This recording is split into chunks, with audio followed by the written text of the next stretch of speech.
Welcome back, our fellow listeners, to Paradigm. I am excited to say that we're already on episode 5, and today we have the privilege of speaking with Rizwan Adatia, a visionary entrepreneur whose journey from a small town in Porbandar to establishing a global business empire and leading transformative social initiatives across Africa and Asia is nothing short of inspiring. And without further ado, thank you so much, Rizwan, for coming over to Paradigm today. Thank you, and same here. Right. So you're honestly the first person that I ever interviewed that actually has a whole movie documentary filmed about him. How does that make you feel? I mean, does it make you feel, humbled, surprised watching yourself and your life literally there on video?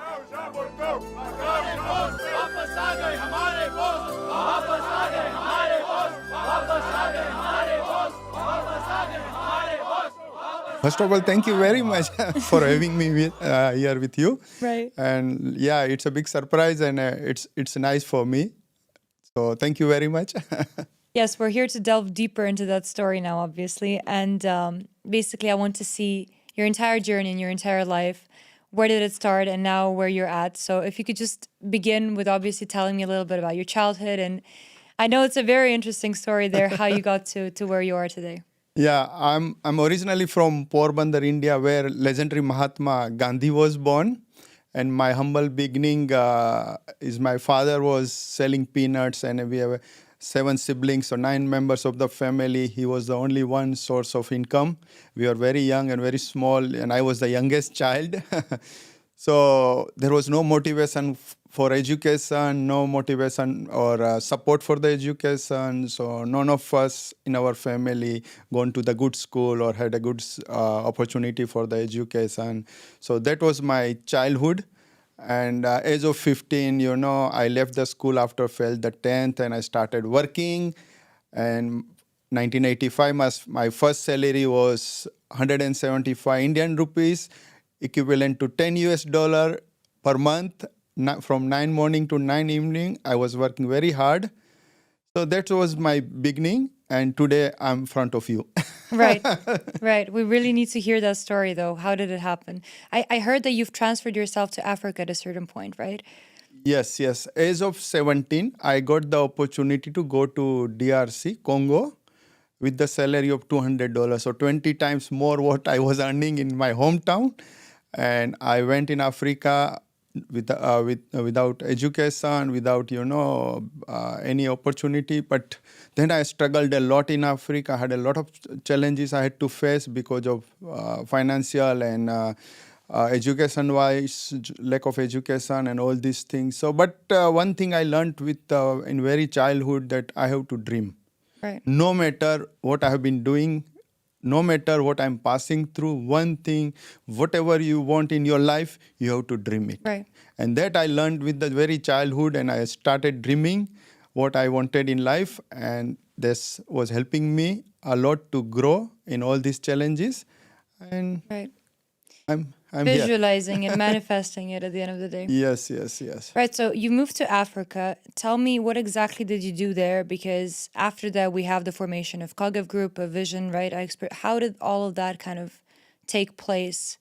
Yeah, as I said, I started working with the $200 of monthly salary, and I was dreaming, as I said. So that was helping me, and I was working very hard because I had to help my family, though my elder brothers were there. But still, I had to earn something and work hard and looking up to my long-term, my future. And so that's the challenges. And Congo was not an easy country to work because politically issues were there, rights was happening, and so many other challenges were there. But all this, some points, it was helping us to grow and become more stronger. And then I started working, as I said, very hard, and started growing. From 200 to, I started growing. What exactly were you doing?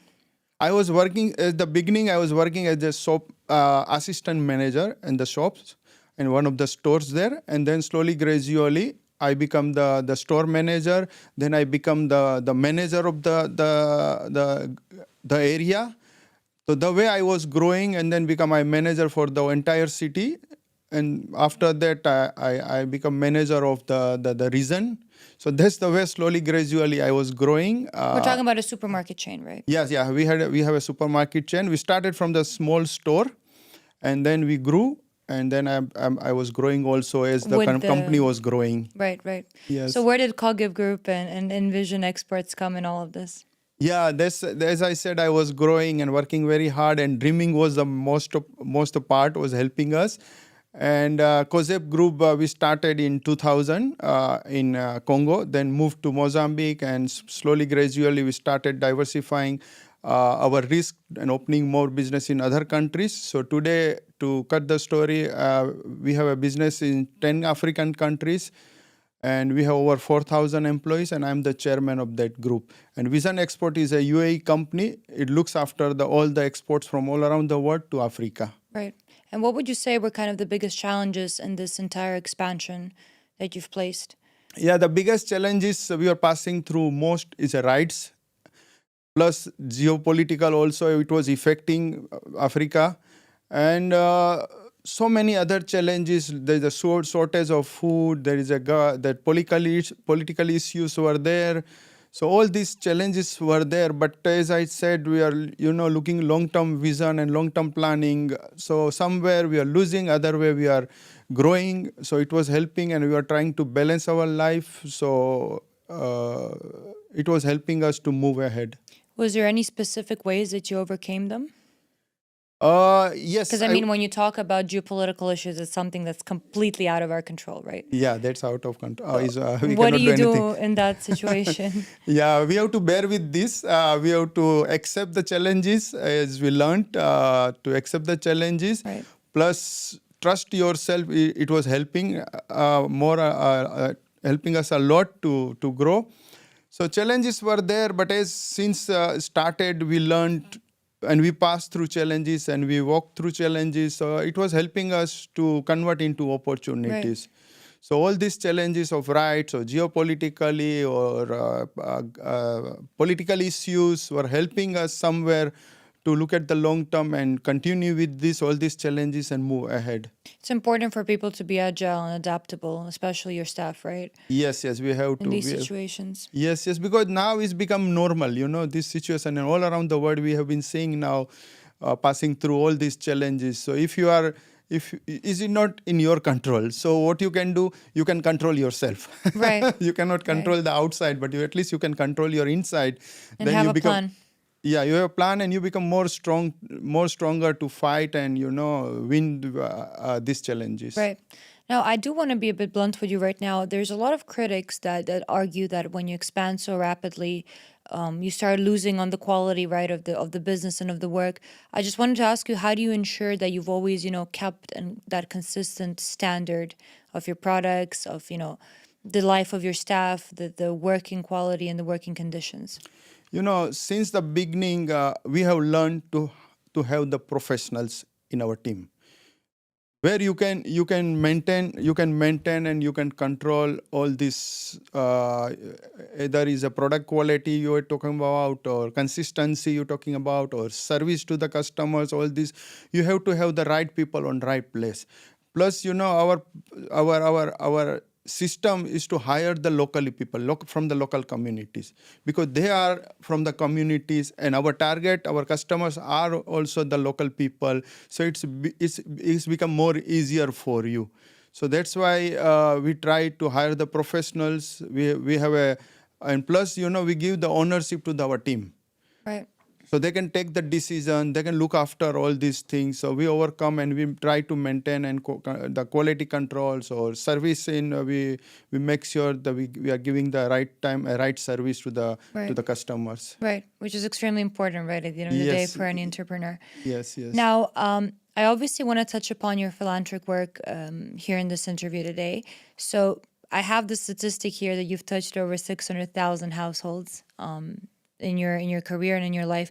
So I wanted to ask you, what really inspired you to focus on, rebuilding communities, developing them, helping them out, and how did you eventually prioritize all of these initiatives and at the same time, made money through your business? First of all, 600 is is a past figures. Now we have touched more than wow. 1.5 million lives. There we go. Yes, by insane. grace of God. Plus, it's a very important for every entrepreneurs to look at this charitable as one of the priority also.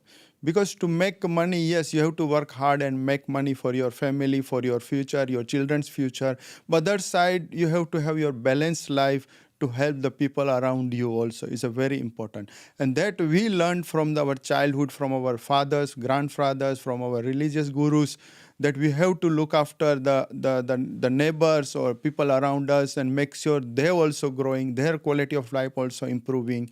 Not only yours, because it's not good only you look after yourself and you look after only your family and not looking after the people around you. So we have to understand this, and it should be like one of your priority, like your Right. priority of doing business and priority of your health and priority of your own family. It should be also the priority. And is this that what actually led you to create RAV Global? Yes, exactly. That's why, as I said at the beginning, I believe in dreaming. And as I said, we have touched more than 1.5 million lives, but our inspiration, my dream and my aspiration is to reach out 10 million lives by 2030. In next 6 years, we have to touch more than 8 million lives. And I'm sure with support from the people, support from the entrepreneurs, and support from the well-wishers, we'll achieve this goal. Right. Well, I wish you all the best in that because, Thank you, Nina. sky's the limit and you always have to, grow your goals and grow your targets. Yes, There's yeah. 1.5 million, we have to do another 1.5 million. Yes, yeah. In fact, sky is a beginning now, not... Right, of course. Yes. Now, tell me obviously a little bit more about RAV Global in detail. How did you start, where it is today, from a business perspective? Okay, RF Global was initiated in 2015 in Asia and Africa. India, where I was born and brought up, and Africa, where I started my journey and living for 35 years in Africa. So these three countries we started, and plus we have been working in all different areas to look after the overall, improve the quality of life of the most marginalized people. So we look after in the education and technology, health and nutrition, livelihood for men and women. We focus on the smart and natural agriculture also, and e-governance. So where in rural areas, the all family life can be improved. So as I said, it started 2015, and now we're expanding. We work in 7 countries currently, but as I said, we have inspiration and dream to reach out to 10 million in 10 countries by 2030. So we are growing and giving the time and energy and our resources, plus people also, entrepreneurs also joining our hands, and we are moving ahead. Perfect. But what is the main source, the way you receive the donations and the way you receive the money for all these people? Okay, first of all, we put our own funds. Every year we have a budget. We put that, and plus we personally request and we personally contact. We have a full team working on it, and they join us as a partner.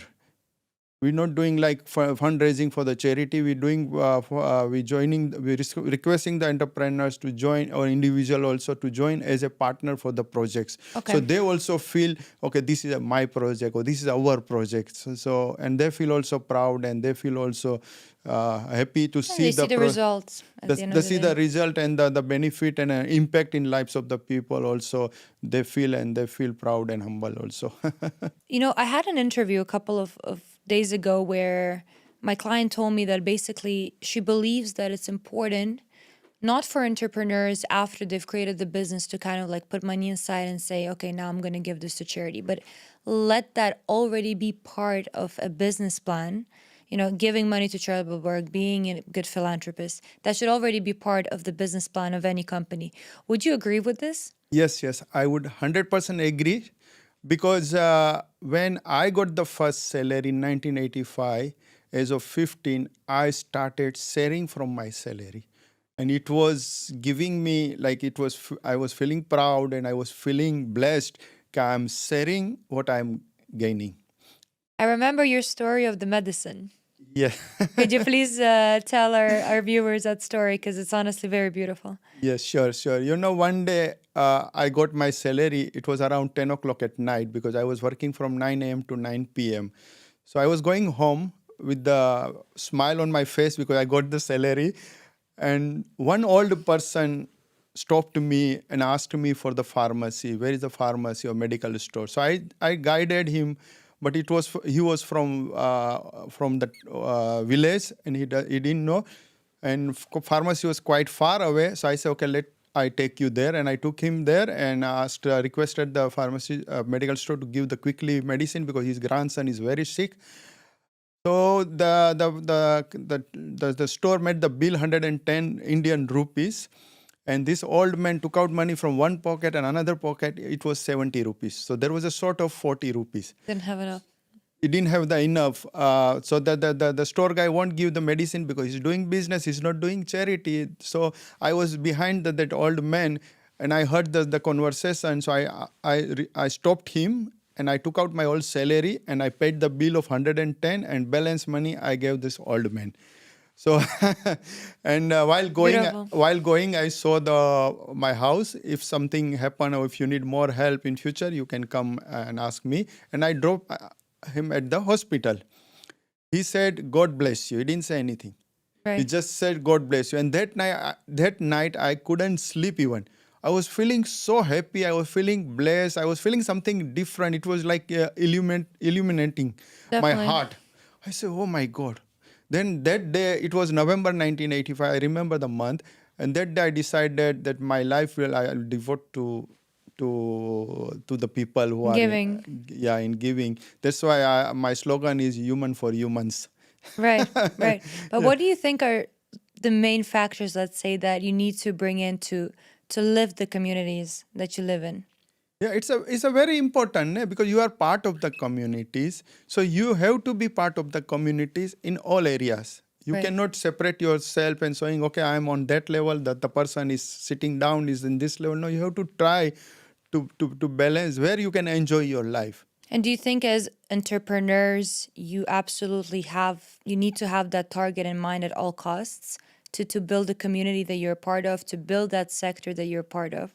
Do you think it's a must? Yes, yeah, it is must. It is must, I would say, because without upliftment, the community, you cannot be part of community, or you cannot enjoy with the people. Right. If you keeps yourself in a distance way. So it's a very important to develop the community and be part of the community. You can earn the money on yourself, but then you're just isolating yourself because the difference and the gap between you and the people around you grows, right? Yes. That is not good.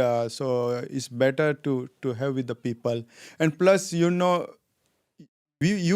came from the humble background, so you know the pain of the poverty or pain of the humble background. So you pass through, and now you see in front of you.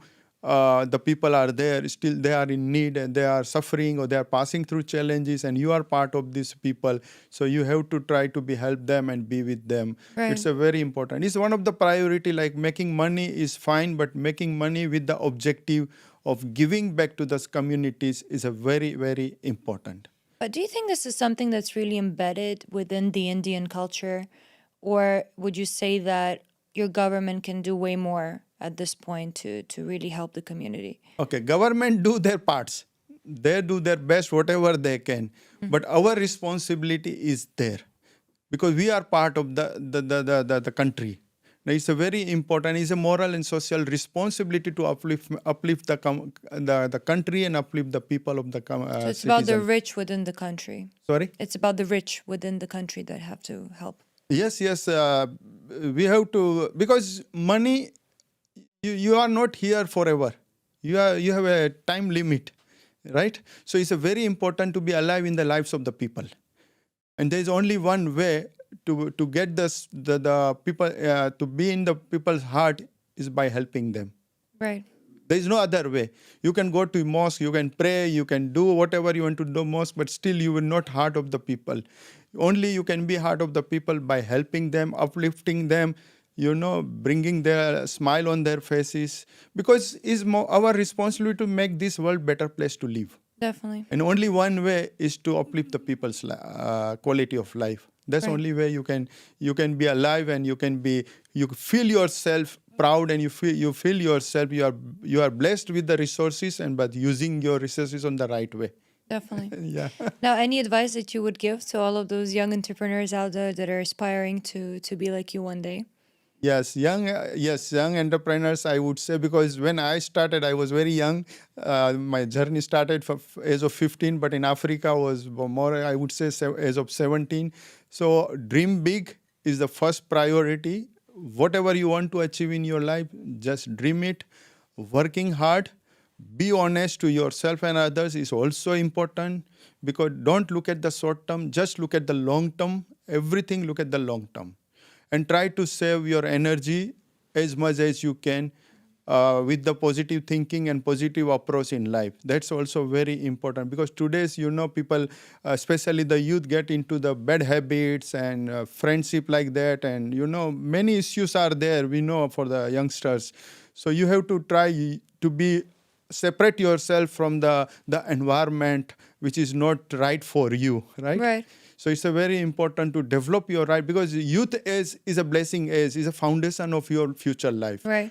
From there, you can you become professional, you can start working, you get the job, or get into the business. Second, once you become more mature, you get married and you have your own families. So you growing from the youth age is a foundation of your life. So you have to make your foundation very strong, very positive and constructive, where your life can be happiest and helpful to others. Which unfortunately is something that a lot of people, especially now in the younger generations, do not understand.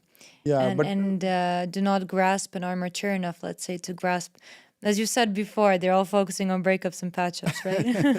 but we have to try our best through Definitely. different way to inspire these people. That's why we made the movie. We will talk that about my movie, my biopic, which Yeah. is on YouTube in different languages.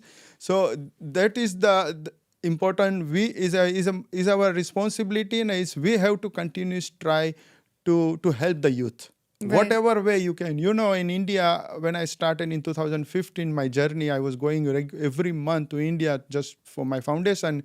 And I was having interaction with the youth in schools, in different schools, government schools, private schools, communities. I have motivated more than 50,000 youths in last 8 years. And I have hundreds of thousands of followers on my social media. And mostly my target Amazing. is youth. Because today, youth are our future leaders. Right. So it's a very important to show them the right direction, because sometimes they are confused. So it's They're very lost, yes. They're completely lost. That many of them commit even suicide. So it's a very important to show them the right direction, right approach, how to live and how to pass through this age and become more stronger person in future. But as we spoke before, I feel like it's important to build your micro environment, to build your life, keep your circle small, keep your energy for yourself. Yes. And at the end of the day, try help that community that's around you if you can. Yes. And yes, focus on that micro environment, because spilling out your energy as well isn't healthy. Yes. The one thing yet, I would say, like, everybody cannot help with the resources, because everybody don't have the resources. But for themselves, imagine for others. Yeah. Yeah, but you have a skill, you have an experience, you have a knowledge. Even the person is depressed or in stress, you just put hand on their shoulder and say everything will be fine. His life can be changed from negative to positive. You just need to spread the positivity in the world, whatever way. And everybody, we cannot help everyone, but everyone can help someone. Right. There's a way, Right. So that's also important. People need to understand. People can't excuse, I don't have money, so I cannot help. Oh, you don't need money, don't worry. But you have many other strength that God has been kind to give you.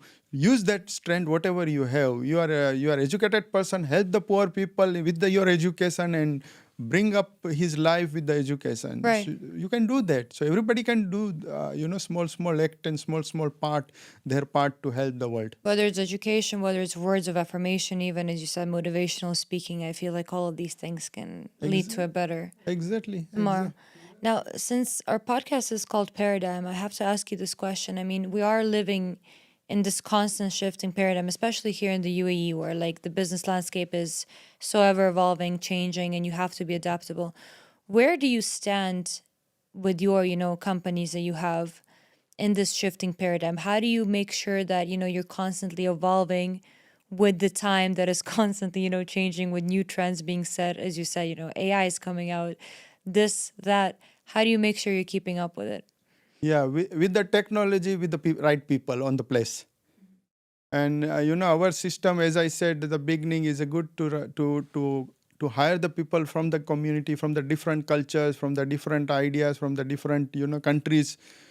So all these challenges, if you have the right people on right places, it helps you to continue, move ahead with all these challenges and all these the problems come into your way.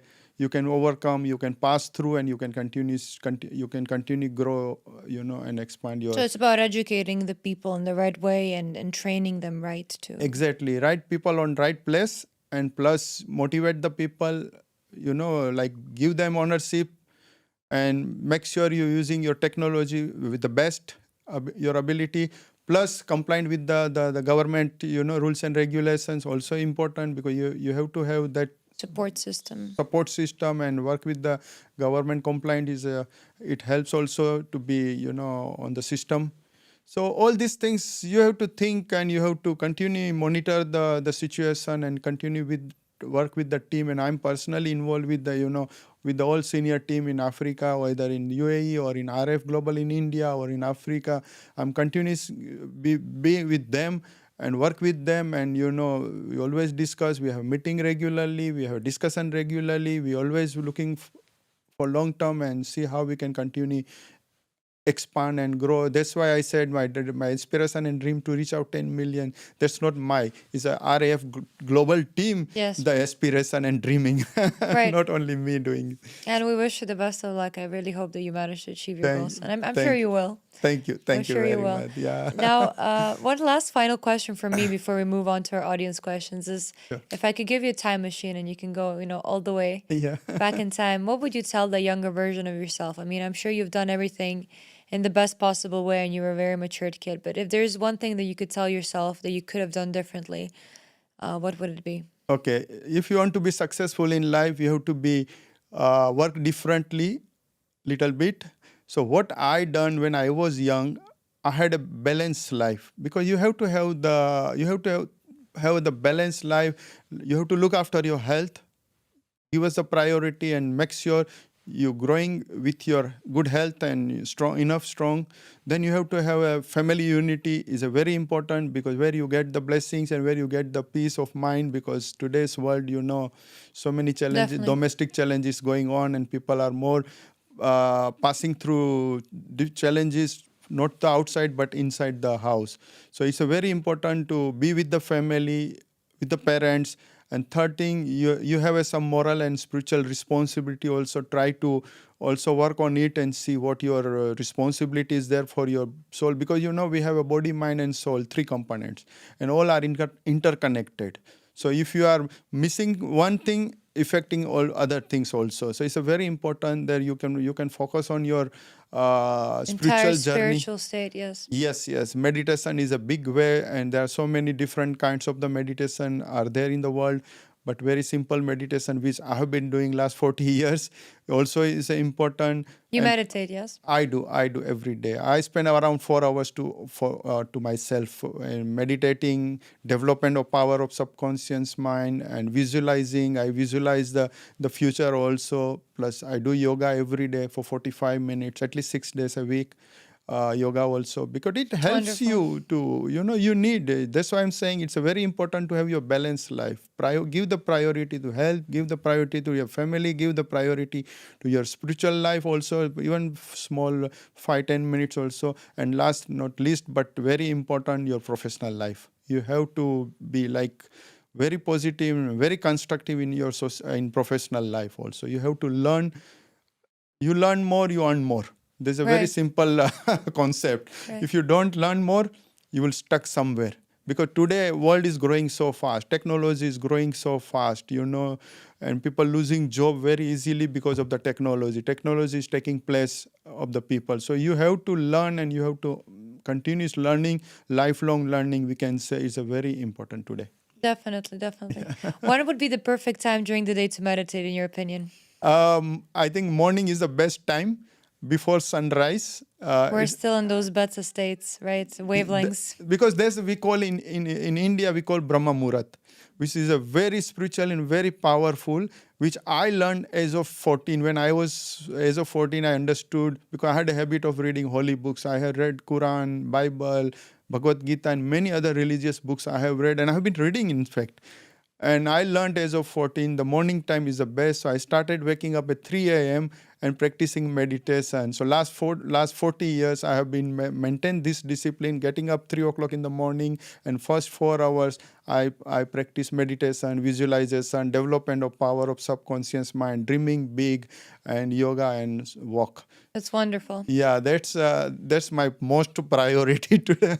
It is helping me a lot. All these challenges I have faced, meditation and this development of subconscious mind, all were helping me to control myself and understand everything will be fine,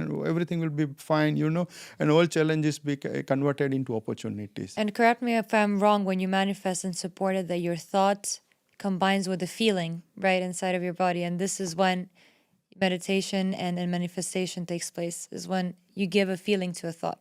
Yes, it helps a lot. Yeah, right. It's a very important. Right. I've done some Joe Dispenza research myself, so it's a beautiful thing. Yes, it is, and all it's like a fuel, like a vehicle need the fuel, right? Or electricity, because today's e-car is more. Same thing in your body. It's like you need something. You need the electricity, where you get only from meditation or manifestation or, talking to yourself, giving some times and power of subconscious mind. You need to give some fuel or electricity where your body, mind and soul can continuously work in positive way. And even if you wake up at 3, I'm sure you feel fully charged during the day after your meditation sessions. Yes, non-stop. My day starts 3 a.m. and finish by 9:30 p.m. And full day I'm fully charged. Perfect. That's why you can see all the achievements and work what you've been doing and balancing my life with the professional life, business, and plus as well as the RF also growing. So yeah. God bless you, Rizwan, honestly. Beautiful story. Now, we have to move on to our audience questions now. Okay. We did write a little survey across our Instagram platforms, and we took the 3 best questions, which you will answer back now from Sandeep, Daisy, and Priyanka. Okay. We'll start with Sandeep. Hi, Rizwan. I do a lot of philanthropical work within my company, and you're a true inspiration. My question for you would be, how do you ensure that RAV Global is culturally sensitive and locally relevant, especially in diverse regions across Africa and Asia? Do you sometimes face challenges in this? Very nice questions. Thank you, Sandeep. Is a very encouraging question. In fact, yeah, that's true. The opportunities you cannot get without having challenges. If there is no challenges in life, there is no opportunity in life. Then life is going smooth way. If you want to grow, you have to fall down and grow again. Then you can wake up. Even the children, when child born, first he fell many times. Even it get hurts, but still he's growing. And one day he start running. Start from crawling to running. So same thing. You have to pass through challenges, and as big challenge, you grow more faster. You get more opportunities. In my life, happened few times, and I would humbly request the Sandeep to watch my biopic on YouTube. Called Rizwan, and he will see how many challenges I passed through in Asia and Africa to reach to this level. So don't worry about challenges, just concern about the opportunities. And every challenge is behind, there is an opportunity. Right.